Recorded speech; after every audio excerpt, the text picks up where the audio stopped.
এইবাৰ আমাৰ 24 সংখ্যক সভা মহোৎসৱ পাইকান্দিৰুৱা বুঢ়া গোহাঁইঘৰ প্ৰাংগণত আমি প্ৰতি বছৰে এই সভা মহোৎসৱ উদযাপন কৰি আছোঁ।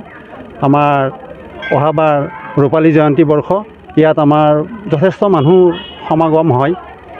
আজি মোটামুটি 2000 মান মানুহ হ'ব আৰু অহাকালি আমাৰ ইয়াত ঠাই নোহোৱা হৈ যায়।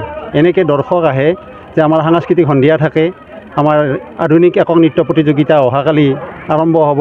আমাৰ নলবাৰী জিলাৰ প্ৰত্যেক ঠাইৰ পৰা চুকে কোণে যিখিনি প্ৰতিযোগী আছে সেই প্ৰতিযোগীসকলে আহি আমাৰ ইয়াত অংশগ্ৰহণ কৰে আৰু উক্ত অনুষ্ঠানটি চাই খুবেই ভাল লাগে।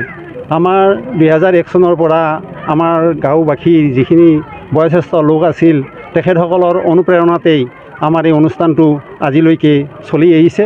আমাৰ ওচৰৰ পাজৰৰ যিখিনি ৰাইজ আছে সেই ৰাইজে সমবেত হৈ আমাক যথেষ্টখিনি সহায় সহযোগিতা আগবঢ়ায়। আমি যাতে ভৱিষ্যতত এই সভা মহোৎসৱটো আৰু বেছি উন্নতি কৰিব পাৰোঁ, তাৰ বাবে আমি এই চেগতে আপোনাৰ খবৰ জৰিয়তে আমি সকলোৰে সহায় সহযোগিতা। এইটো আপোনাৰ 2001 পৰা হৈছে। এইটো তিনিদিনীয়াটো আছে আমাৰ 25 মাঘ অসমীয়াৰ, ইংৰাজী ডেটটোৰ কথা নাই। এনেকৈ আমাৰ সভা মহোৎসৱ আজি প্ৰথম দিনা হোম যজ্ঞ এনেকৈ থাকে, নেক্সট দিনা আমাৰ সাংস্কৃতিক প্ৰগ্ৰেম থাকে, এডুকেশ্যন প্ৰগ্ৰেমো থাকে আৰু ঢুকুলা গান, এনেকৈ তিনিদিনীয়া আমাৰ যাত্ৰা। এতিয়া সাংস্কৃতিক শোভাযাত্ৰা কৰি আহিলে এনেকৈ কৰি অহা গৈছে আৰু। কেনেকুৱা পৰিস্থিতি সভাখন আৰম্ভ কৰা হৈছিল? প্ৰথম অৱস্থাততো ইয়াত পলৰ চানিয়া দি পেলাই আমাৰ বয়সস্থখিনি কৰিছিল।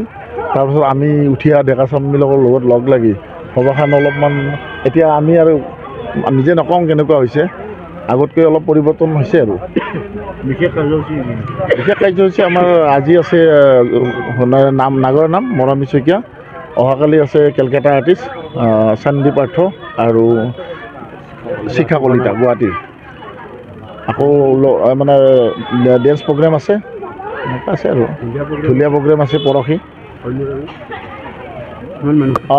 আজিতো অলপ কম হয়, তথাপিতো 1-1,500 হয়। কালিতো বহুত মানুহ হয়, কালি বহুত মানুহ হয়। তাৰিখটো অসমীয়াৰ স্থায়ী 25 মাঘ, মানে যেতিয়া আৰম্ভ কৰিছিলে আমাৰ জ্যেষ্ঠসকলে তেতিয়াৰ পৰা আমি সেইটো ডেটে মানি আছোঁ। কামনা কৰিছোঁ। ধন্যবাদ।